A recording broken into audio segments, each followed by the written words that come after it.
Hudson County View, live and uncut. And I'm your host, the man of the hour, the man with the power, too sweet to be sour, John R. Heinis, here to talk the latest and greatest in Hudson County news. So, first of all, on I guess we'll call it a public service announcement, which we don't do too often, but this time around, we still have a boil water advisory in the Mile Square City. Of course, that's Hoboken. And you know, there was this huge water main break on the Jersey City border yesterday. It was 36-inch main break, which is quite large for those of you that have been following this sort of thing over the past, I don't know, few decades. But the point is that advisory is still into effect, and there's going to be some water distribution efforts, as there already has been. So we're going to tell you about that. And of course, on the political front, though, there's no shortage of news. I mean, for example, we had Hudson County Executive Craig Guy's State of the County last week. That was on Thursday. And right afterwards, my colleague Daniel Ulloa had a chance to speak to him, and he talked a little bit about endorsing U.S. Representative Mikey Sherrill for governor and the whole HCDO Civil War. So we're going to want to sink our teeth into all that. Also going to talk a little bit about November 4th. Of course, we have two nonpartisan elections there, one in Jersey City, one in Hoboken. And yesterday, we had 3rd Ward Councilman Mike Russo announce, and I had a chance to speak with him prior to that, and he also put out his first campaign video, so we're going to talk all about that with the man himself. He's actually right here next to me, so we'll get to him in just a little bit. So all that and a whole lot more right after this word from our sponsors.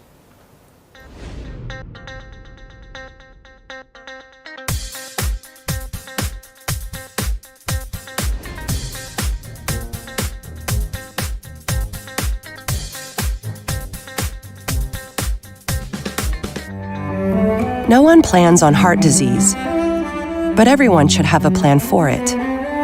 We help patients of all lifestyles and medical histories plan for healthy hearts. We offer convenient screenings without judgment, hundreds of preventive programs, and women's heart specialists. And we're the largest cardiac surgery program in New Jersey. Make plans for a healthy heart with RWJ Barnabas Health. Let's be healthy together. Pinto Properties, Jersey City, shaping the workplace with state-of-the-art office spaces and addresses your company desires. Building residences that define your home environment, adjacent to all modes of transportation with on-site parking available. The right address, the right lease. Call 201-521-9000 or visit online at panapintodevelopment.com. Pinto Properties, building Jersey City for everyone.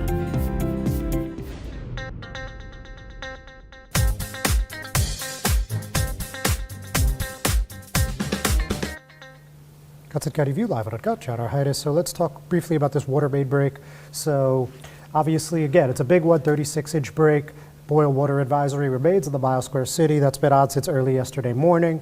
And last night, the interconnect, which is the water supply for that border area, Jersey City and Hoboken, specifically in Jersey City, it's the Newport area, and it services most of Hoboken, if not all.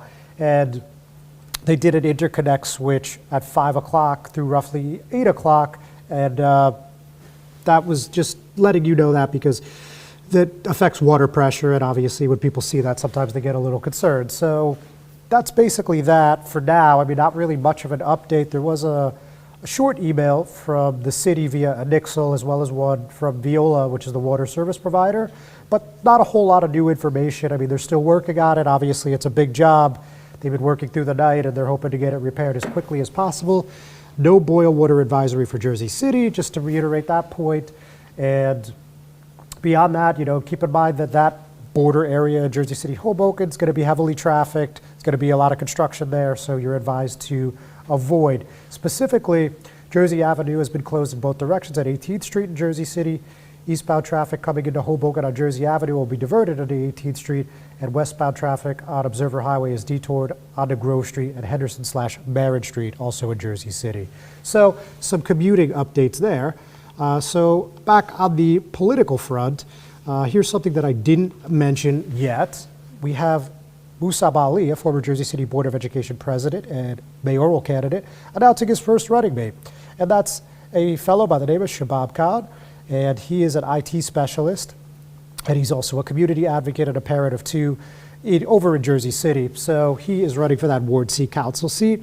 As you guys probably recall, that's a relatively small field right now. We got incumbent Rich Baggiano running on former Governor Jim McGreevy's ticket, while we also have Tom Zupa, who has been on the show several times, and he ran in 21. He ended up coming in third place, but he's back, and he never really left. I mean, he's been running a civic association, and he's on a ticket with Hudson County Commissioner Bill O'Day. So with that, we heard from Con, and he said, I know firsthand the struggles of working families in Ward C. I've lived them. As a father, I want my children, and all our children, to grow up in a city where they can thrive. That was in a statement released last night. He said that means safer streets, well-funded schools, and a local government that puts residents first. I'm running to be that voice to bring our concerns directly to City Hall and ensure that Ward C gets the attention and investment it deserves. So, you know, seems like a guy that's seen some things. I mean, he's arrived in the U.S. in 1998 in a student visa from India, and he's worked on some pretty reputable Fortune 500 companies like J.P. Morgan Chase, Bank of America, Citigroup, and several others. So we also heard from Musab Ali, and of course, he was excited to welcome him to the team. He said his commitment to public safety, infrastructure, and education makes him the perfect candidate to represent Journal Square and be a voice for everyday residents at City Hall. He is going to ensure we build a Jersey City for all. So, you know, that's interesting. Obviously, the Journal Square race, the Ward C race, getting kind of hot as we're still roughly, 8.5 months out. So yeah, quite a few interesting things happening there. And something that we talked about for a couple weeks now, I'm looking into these major police discipline reports for all the major municipalities, and almost done, getting towards the end here. But when I looked at North Bergen, something that people noticed was that there was actually a resignation there over a sexual assault case. Now, for you, those of you guys that have been following super closely, back in mid-2020, then Attorney General Gubir Grewal had this directive that said major discipline reports are going to be due at January 31st of every year. They're going to go on our online portal, and they should also upload those to their respective websites, meaning the police department websites. So this is anyone that was suspended for 10 or more days in any given calendar year. And most of these smaller municipalities like North Bergen only have 1 or 2, maybe 3 at the most. We'll get to Jersey City in the next couple days, but that one was a little more complicated. But anyway, right here and now, so the incident description says Officer Roberto Gonzalez was immediately suspended on March 8, 2023, when he was charged with sexual assault, a crime of the second degree for behavior that occurred while off duty. The criminal case is still pending. The internal affairs investigation was sustained based on the officer's statement during an interview with the Essex County Prosecutor's Office. The department moved for termination, but Officer Gonzalez resigned on November 11, 2024, pending termination. And he was also meeting Gonzalez on the 2023 major discipline report for North Bergen for the same incident. It was still under investigation at that time, so he was just under suspension. Obviously now we've seen a resolution. The only other thing they mentioned there was Police Detective Frank Mehta got a 10-day suspension. Internal Affairs sustained charges of conduct unbecoming of a public employee and violating a policy prohibiting discrimination and harassment. This was for violating several departmental policies, including prohibiting a hostile work environment. Apparently, he made several racially charged jokes and comments towards other officers. And, you know, just before we go to break, Union City, much simpler one. It basically, one officer suspended for 12 days for violating extended sick leave. Police officer Edward Romero was on the extended leave. Someone checked on him on 3 separate occasions. He wasn't where he was supposed to be, and therefore the suspension was handed down. So with that, folks, we're going to go to another break. When I come back, I'll be with Hoboken 3rd Ward Councilman Mike Russo, who's also running for mayor. We'll be right back.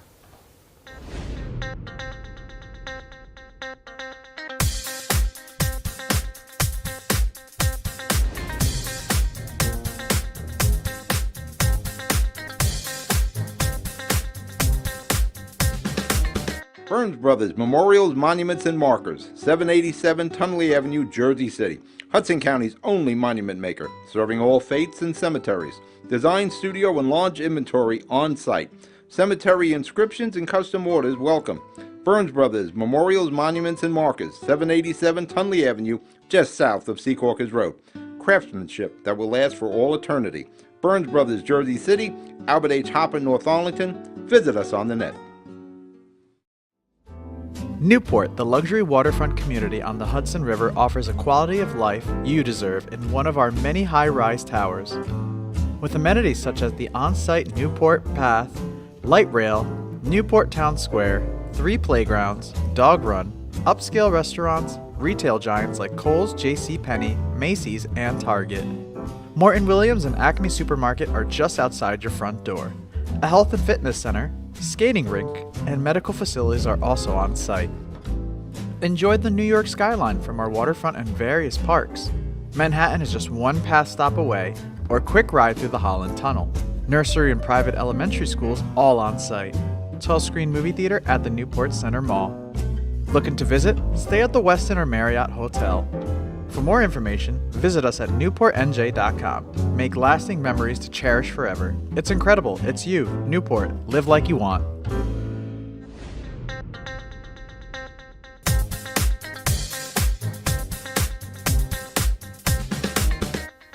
Hudson County View live at Uncut. John R. Heinis, and as I mentioned a few moments ago, today I'm joined with Hoboken 3rd Ward Councilman Mike Russo, who just announced his mayoral campaign yesterday. Mike, thanks for coming in. What's up, John? Thank you. Oh, you're very welcome.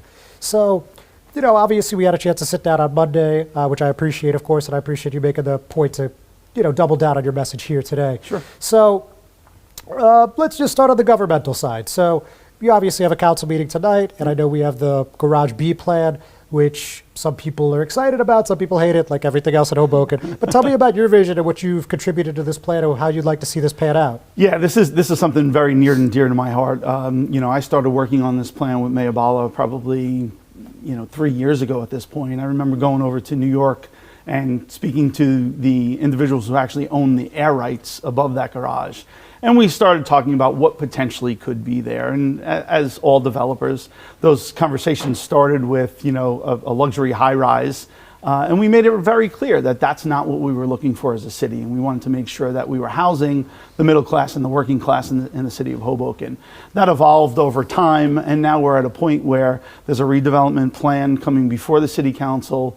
I've been very fortunate to work with the administration, our lawyers, our director, doing that over the last year to really craft what we need. And I think we're getting to a point where we're able to do that. So I'm excited about that project, and we're finally building that middle income housing and that affordable housing that we talk about all the time. And that, those things, they carry over like into rent control, where rent control shouldn't be our primary source of affordable housing in the city of Hoboken. We as a city should be building those types of projects. And this is the first one that we're attempting to do. And I think it's going to be an absolute asset for the city of Hoboken. All right. And as far as that final vision, in terms of stories, in terms of units, in terms of retail, well, what do you think of there? Yeah, so, in the plan, we set that envelope. We said how big that's going to look. And there's some mass to it, right? There's some size to this project. We have to house the current garage, which is over 800 parking spaces. We have to house the number of units that we think is a good start to really make sure that we house all of those working class families in the city of Hoboken. So this is going to be a pretty big project, but I'll take on that fight every time when we're fighting to house those people. So, and what do you think's a realistic completion date, tentatively? Look, I like to get things done yesterday, right? But what's realistic, I think by the end of the year this year, we should have a plan and an agreement in place so that we can make sure the financing is there. Whoever we choose as a development partner to do that has everything that they need, and we could get a shovel in the ground. So my hope is by the end of 25, early 26. Okay, very good. Also on the government side, actually straight out of the mayor's office, just about an hour ago, we see the chief of staff, E.J. Chudhuri, will be leaving. He's going to be taking on some sort of consulting consulting career. So what do you think about that bit of breaking news and just, his about decade of service with the city? Yeah, look, VJ has been, he's been a staple in City Hall for a long time. Even before Mayor Bala was elected, he was on staff with Mayor Zimmer. So he knows the city. He understands, what the need is and his role. I think he's been effective in that role. And I think right now with Mayor Bala not seeking re-election, I think those that were closest to him and those that were around him are all trying to figure out what their next steps are. And this, in particular, is what he chose to do. So I wish him the best. All right, great. And we'll get to the politics on the next segment. But one more governmental thing. So the water main break and the boil water advisory. So obviously we've both seen a lot of these, right? But, you're on the front line, so to speak. So from what I could tell, it seems like it's a lot of hurry up and wait. But what could you really do as a councilman or as any kind of, city official during these times? What have you been doing? Yeah, they become chaotic, right, as you know. So as a council person, you want to make sure you communicate as much as possible with your constituency. You want to make sure that if those residents are in need, you could help to supply whatever you can. Bringing water to senior buildings, making sure people understand what the boil advisory is, making sure that you could get whatever it is that they need at the time. So you try as much as you can. And in particular, yesterday was a little chaotic, especially for me, right? I had this planned announcement for my mayoral run, and then, as you know, we had to kind of delay that. That originally was going to happen early in the morning. We delayed that because we had to just change focus and make sure that our residents were safe, making sure that we got them their bottled water, making sure that we knew the water was coming on at some point. And it became very chaotic in the morning, but toward the afternoon that started to come down a little bit. And now you're starting to see the remnants of what else is happening, where that water pressure kind of goes down a little bit. It may come back up a little bit later. It may go down a little bit until the final fixes are in. But we're doing as much as we can to make sure that our residents are safe and they have whatever they need.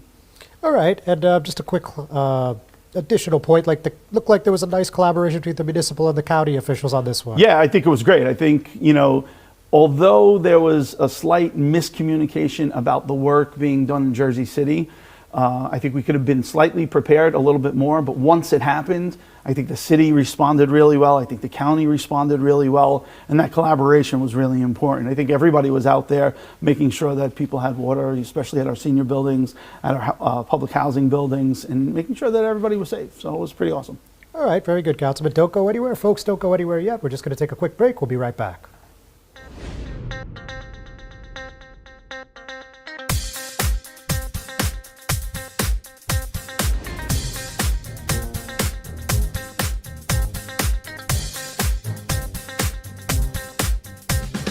Consumer Carpets, 3408 Kennedy Boulevard in the Jersey City Heights, your one-stop store for residential and commercial floor treatments, carpeting, linoleum, tiles, laminates, hardwood floors, area rugs, remnants, all major brands, all in stock. Free estimates, same-day installation. Consumer Carpets, it's savings, selection, installation. Credit cards and debit cards accepted.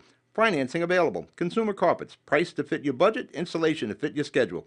On the net at consumercarpets.com. Consumer Carpets, Jersey City, 201-792-2712.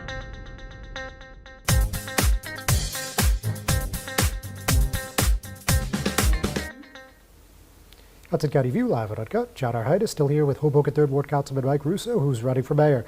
So, Councilman, as we discussed a little bit previously, it's going to be at least a 5-person field by all indications. Yeah. And, it's going to be obviously probably pretty ugly race and a pretty expensive race. Just anything, what does that mean to you when you're planning out how you approach this thing? Yeah, so my strategy always is the same, right? I don't get down into the mud with people. I just refuse to, right? It's not what residents want to hear. It's not what people need to understand and absorb so that they can make an informed decision. Right? It's one of those things that if my opponents choose to do any of that stuff, that's kind of on them, and that's on who they are as people, right? So I'm going to make sure that we're relentlessly positive throughout this entire campaign. I'm going to talk to the issues. I'm going to get very specific on those issues. We're going to talk about how we're achieving those issues and how we're funding those issues.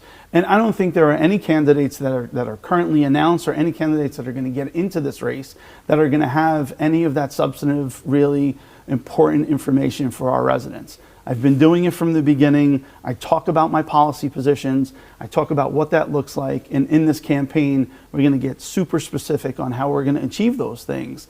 And you'll see it, right? All of my opponents in this race will reference my policy positions. They will speak to the same things that I am currently speaking about, that they are not. And that's just one thing that is going to set me apart from the entire field. All right. So you're feeling pretty good about it, and I can't blame you. I mean, look, when I was reading the Facebook comments, as we spoke about off camera, I didn't get to read all the social media, but it was largely positive. A lot of people like that a born and raised Hobokenite, if you will, is running again. And, of course, they remember your father's tenure, as we also discussed previously. So, when you're soaking all that in, I mean, that must make you feel pretty good, right? Yeah, sure. It's amazing, right? Like when you make a big announcement like this in life, right? It doesn't just have to be politics. Your friends start to jump on board. Those people that have supported you through your career, they start to jump on board. They start to reiterate that and really want to be positive for you. So I think everyone will experience some of that. I think what's been overwhelming for me is that there are thousands of people that have been reaching out, whether that's through email, through social media, phone calls, text message. It's absolutely overwhelming and absolutely amazing. I'm really super stoked about all of it. All right. As you should be. I mean, things are off to a hot start, clearly. Now, on the other side of the coin, of course, there's always naysayers in any cycle, as you're well aware, and Hoboken is Hoboken. Yep. But we saw a little bit also, like some people are sharing that old Solomon Dweck video, and some people are also talking about your bankruptcy from a couple years ago. Where do you see those two things factoring into the race, if at all? I honestly, I don't think they factor into the race at all, right? If people want to talk about me as a person, by all means, come and speak to me. I have no problem talking to anybody and talking about anything, right? My life has been an open book my entire life. I don't know that any of my opponents can say the same thing. Right, so it's one of those things that I'm very used to talking to people about, and I have no problem continuing that. Now, with the Dweck thing is like a bigger conversation from many years ago. I believe it was like 2010, 2011, before I was on the scene. Yeah. And if I'm not mistaken, you were the council vice president at that point, and I believe your colleagues, not because of the video specifically, but because of what came out of that book that originated from one of the NJ.com Star Ledger authors, Ted Sherman, The Soprano State. They're like, between those two things, we think this is concerning. They asked for you to step back from leadership, and I believe you did, again, before my time. But if I'm not mistaken, I think that's what happened. So, I mean, when you're looking back on that, I mean, what do you think of that whole situation? Yeah, it was purely political, right? I mean, we know what it was. You see it now in everyday politics on every level, right? You sneeze wrong in this world, and someone will point to it and try to put you into a box. The reality is, no one's putting me into a box. It's just not who I am, right? I won't allow it. So, those things will continue to happen in perpetuity of time, right, to millions of people. But I think it was all just strictly political. People wanted a pound of political flesh, and, so be it. All right, point taken. So now on to more current events. So, we talked a lot about affordability, a lot about public safety. Yeah. And I know you want to max out those table of organization charts for police and fire. Yeah. So what do you think the cost would be like with that, and how would you slowly be able to phase that in and make that a viable solution? Sure. Yeah, I mean, here's the simple answer. Yeah. You need to restructure the entire government. You have to figure out how we're saving money elsewhere so that we could fund what is the most paramount decision that we make as public leaders, right? We have to keep our citizenry safe. So how do you shift what the government looks like so that you could fund that? There are other ways to fund it as well. I have specifically very good relationships with the County of Hudson, very good relationships in the state of New Jersey, and I even have good relationships at the federal levels. Those are relationships that I will utilize to make sure that we have whatever funding we need for the city of Hoboken.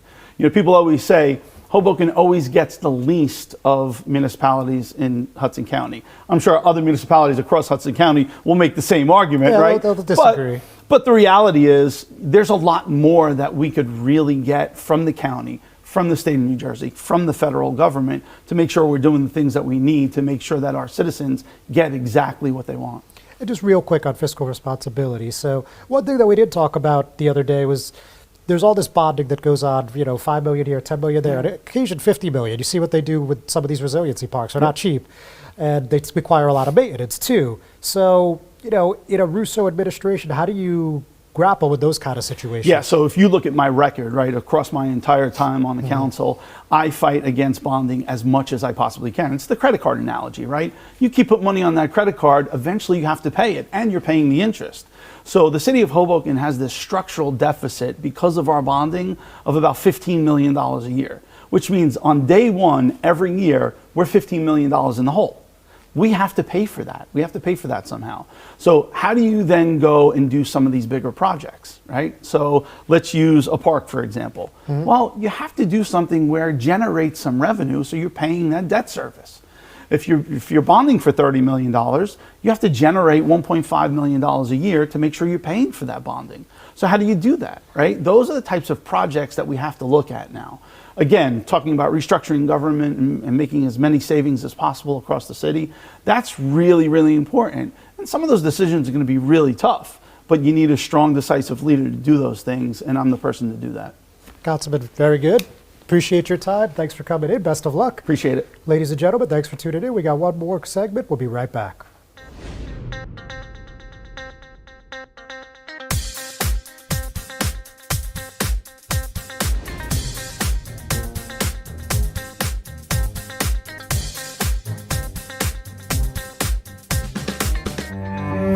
No one plans on heart disease, but everyone should have a plan for it.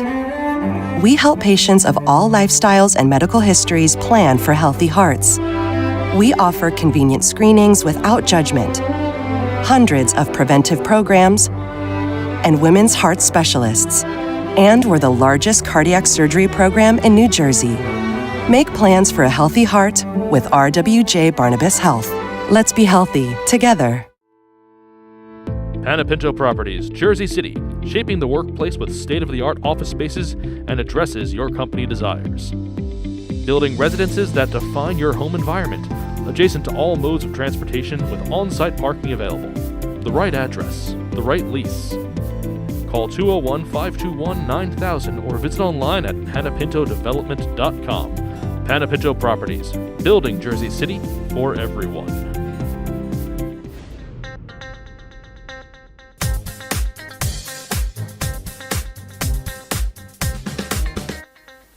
Hudson County View live and uncut. John Heinis. So, quick highlight here, if you will, of 32nd Legislative District. Of course, that's Hoboken, a Jersey City Ward C, D, and E. Hoboken Housing Authority Chairwoman Barbara Reyes will actually serve as the campaign chair for the Hudson County Democratic Organization's two endorsed candidates. That's Jenny Pooh, she's the Hoboken Public Library Director, and it's Crystal Fonseca, who is actually the daughter of veteran campaign consultant in New Jersey, Pablo Fonseca, and she also works as a director in Jersey City.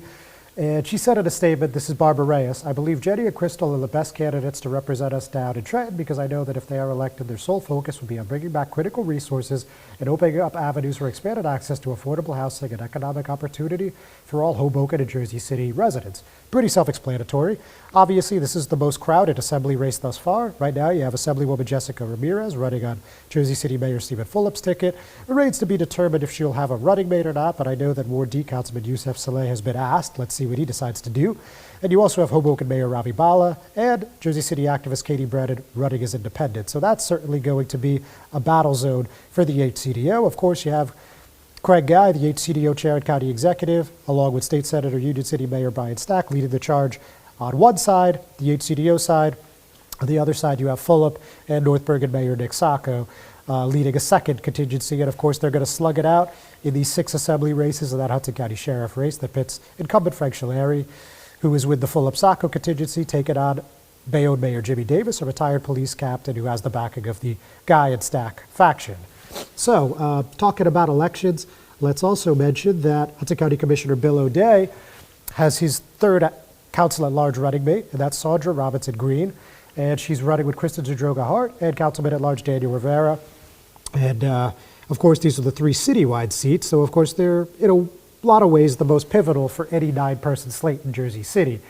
And she announced her candidacy at the Booker T. Washington Apartments, and they're actually located in a room named after the late Ernestine B. Robinson, and that's Sandra's mother. If you're not familiar, she was the lead plaintiff in the landmark 1973 New Jersey Supreme Court case Robinson versus Cahill, which put Jersey City's fight for a better education system front and center, and it compelled the state to uphold its constitutional obligation to provide all public school students with a thorough and efficient education. So, an interesting choice. O'Day now has nearly a full ticket. He has 7 running mates announced, and he is just waiting on candidates here in E and F, so we're obviously going to keep you in the loop when that happens. Speaking of the HCDO Civil War, I would be remiss if I did not talk about the Craig Guy versus Stephen Fulop sparring session from last week. So again, State of the County was on Thursday. My colleague Dan had a chance to speak to him a bit, and Craig said in part, The new brand that I would like to see go forward is inclusion. Gone are the days of making those decisions in the back room by bringing Mikey, of course he means Cheryl, in numerous times, several times to meet these different groups, different people. She personally met and spoke to people on the phone. Whoever we encouraged her to meet with, be it charity organization, civics, we had a consensus at one point, we're all rooting for her. And then, he basically made the point that the Civil War is because of Mayor Fulop, and Fulop was happy to respond, as you can imagine, and he said, there is a reason that Tom DeGeese, his old boss, doesn't trust him. There's a reason that Nick Sacco, one of his former closest relationships, can't stand him, and there is a reason that half of the mayors of the county think his word means nothing. And he continued, and basically, his last statement was, this isn't from me, this is from the people that know Craig well. The talk around the state is Craig will likely be a one-term county executive. So as you can see, we're going no holds barred, smash mouth football. So with that, folks, we're going to let you go. I'll see you next week. Have a good one.